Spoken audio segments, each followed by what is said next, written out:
'cause you can't, you won't, and you don't stop. Or when you can't, you won't, and you don't stop. Mike D coming down for sure. In this series of modules, what we're doing is looking at how the law puts into place a foundation so that people can work together. You remember that we started by looking at some of the very basic legal relationships that we use in business, particularly agency law and also vicarious liability. We then moved on to talk about different organisational structures, well, the legal structures that are available to operate a business, before, in the last module, looking about regulation and accountability in general. What we're now going to do is extend that idea of accountability and regulation to specifically look at the case of the corporation, the company. The company, as we've discussed, has two key attributes. It's a separate legal entity, and it's also got limited liability for the shareholders. Now, those two factors mean that it's probably the most used form that we have in most economies for businesses of any substance. But it creates a problem, right? How do you keep the people in charge of the company accountable when in fact one of the core attributes of the company is limited liability and a separate legal person? Well, how we do that is through regulation and regulation of the key decision makers in the company, the directors and the officers. And that's what this module looks at. What are the core fundamental accountability mechanisms for those who lead our corporations? We also do a little bit about what their role is in a company as opposed to their legal expectations and requirements, just to make that differentiation about what occurs in practice from what actually is required. And that's because of the unique nature of the role of directors, the way the power is set up, that power in a company is given to the directors with an S. Right? So it's really given to the board of directors rather than any individual director. So that means that the way they function can be a little bit different to what you might expect. And we'll talk a little bit about that right at the end of this module. But we're going to concentrate on the legal expectations of directors and officers. Now, there actually is a lot of legal expectations on directors and officers. We're going to concentrate on the core ones. What do I mean by that? I mean, these are the fundamental requirements that if you understand these, you kind of understand the basis for what's expected of you when you're in charge of a business. Now, when you actually get to be in charge of a specific business, well, then there might be other specific requirements that the law has of your business in particular. So for instance, if you end up being in charge of a mining company, there are probably going to be a whole lot of specific requirements that really are only relevant to mining companies. Now, they can be just as important, maybe sometimes even more important than these core ones in terms of the liability that will attach to you. But of course, that only applies to a small sliver of companies. The things that we're talking about will apply to all companies. Importantly also, these ideas that we're going to deal with underpin many of those other specific pieces of legislation. So if you kind of understand the logic about what's going on here, it can help you understand those specific duties you might have in other areas. So to begin, let's just recap where we start and why we're going to look at this in particular for a whole module, right? Because of the unique nature. So we already know that the company is this separate legal person, right? And we also know that it then becomes important to understand how we hold these individuals involved in the company to account. What complicates it even more is this idea of limited liability for the shareholders, that the corporation is liable, not the shareholders. So again, how do we get this accountability into the system? Well, the first thing that we need to revisit is that in virtually all constitutions, it's prescribed, or the rules of how to run a business is that the business of the company is to be managed by or under the direction of the directors. Okay, so this really gives the power of day-to-day, let's say day-to-day decisions and strategy and all those things to the board of directors. Okay, so power goes to the board. So then it becomes, well, actually, if they're the ones actually making the decision, maybe we should start to think about how we hold them to account. Now, the way that we actually hold them to account is by giving them a series of duties. You may remember from Module 9 when we looked at agency that, in fact, the directors, now this is going to get a little confusing because we did agency theory last week, but under agency law, we remember that we have a principal who delegates to an agent. So in terms of law, the company is the principal and the director is the agent. Okay, now notice one thing I stressed in the last module was that the principal is not, notice, is not the shareholders under the law. It is under agency theory, but under the law it is not, right? The principal is the company. So that means when a director owes a duty, they don't owe it to shareholders. They owe it to the company because that's their principal. They owe it to the company as a whole. They don't owe a duty to a shareholder.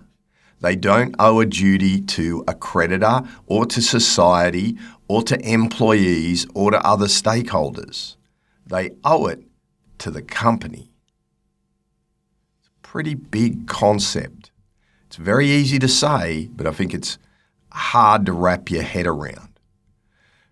Now, the question then becomes, well, what are the interests of the company? Oh, that's a difficult issue. Now, there is a view that you will see in the popular press, etc., that the interests of the company are shareholder value. In a for-profit company, that's its purpose, so that does have a huge impact. I think we also have to differentiate the Australian position from, say, the US position, where there have been some slightly different legal cases that I won't bore you with. So be careful about reading the US legal press around this particular issue, right? Because the laws can be subtly and not so subtly different in several ways for directors and officers. But here's a way to think about it, right? You've got to think about decisions that are good for the company over the long term, right? So in that way, if something drives up shareholder value in the short term, but it's bad for the long term, that is arguably not in the company's interest. Similarly, it can be in the company's interest to look after stakeholders. So you can take the interests of stakeholders into account. The real issue, though, is you can't let the interests of the stakeholders predominate over the interests of the company. Think about it this way. Imagine you had a for-profit company. Shareholders have given you all this money so that they can make a profit and have a profitable investment in the long run. And you go and take that money and give all of it to charity, right? There's a shareholder issue, or you spend all of it, the total amount in, I don't know, becoming carbon neutral. Right? And in the end, you go broke because you spend all your money trying to go carbon neutral. Now, I think you can see that that's not really the purpose of the company. The purpose of this company, right, is not to reduce carbon emissions. It's to make money.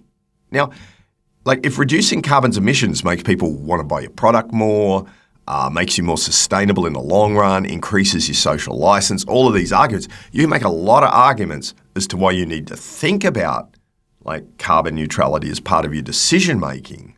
But when it becomes your primary purpose, that's actually not what the company was set up for, right? So there's this balance. And that's one of those balances that we talked about last module, right? One of the balances of corporate governance. This is why, because it becomes hard to define what is the long-term interests of the company. One way a judge has put it, which might help you think about it, is you want to think about decisions in terms of current and future shareholders. It's pretty weird, right? Because when you really think about it, current shareholders want the highest possible price they can for the share, right? They want to get the share price up. But future shareholders want the lowest possible price because they're going to buy it in the future, right?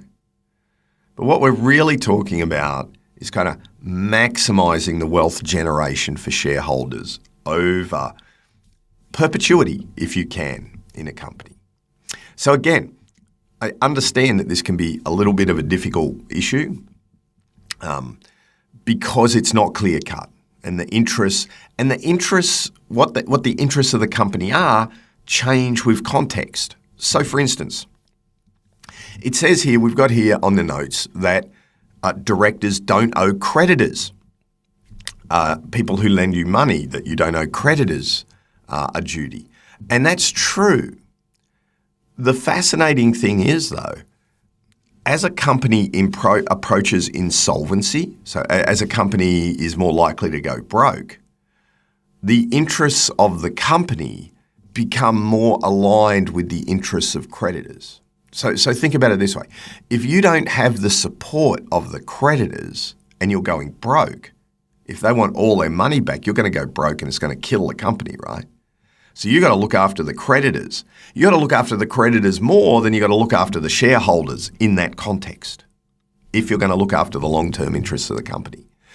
So there's an example of why the law in the area of corporations in particular can at times be very principle-based. Like there's no specific rules, this group, that group, right? It's not black letter law.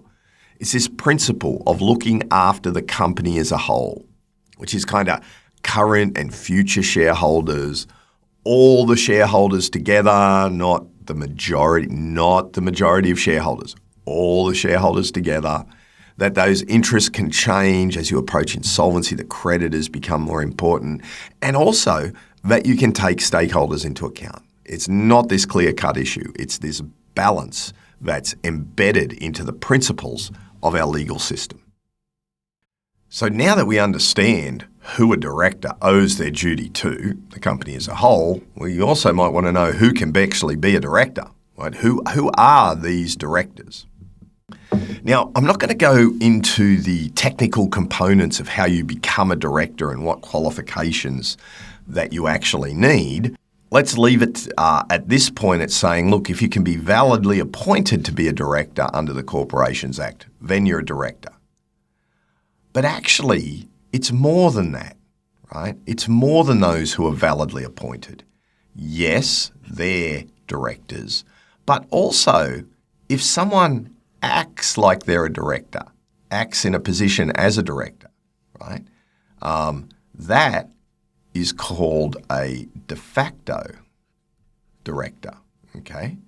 So they're acting as though they are a director. People probably think they're a director. They're going to be held accountable as a director. Okay, what about this? What about this shadow director? Well, a shadow director is a bit different, right? This person is acting in a position. They may or may not have control in this situation. In this situation, they actually do have control, right? So if they're telling the board of directors what to do and the directors do what they say, think about this. If they're the puppet master, right? If they're the puppet master, they're going to be held accountable as a director, irrespective if anyone even knows about it, right? If they're doing this, they will be held accountable as a director. Finally, the other term you may come across is an alternate director. That's more unusual, but it's where a director can't turn up all the time and they have an alternate turn up for them. All of these, right, you can consider owe directors and officers duties. They all owe it equally, right? So it doesn't matter whether you're validly appointed or if you fit one of these other conditions, you will be a director for the purposes of the Corporations Act and your duties. Okay, so that's our starting point. We've recognised the unique nature of the company. We've said power is given to directors to make decisions, and therefore a number of duties arrives because they're the agents of the company. So they owe these duties to the company. We explored the idea of what it means to owe a duty to the company as a whole and who actually is a director. It's not just those who are validly appointed. It can be beyond that into de facto and shadow directors. In the next video, we're going to look at the outline of those core basic duties. What duties do directors and officers actually owe?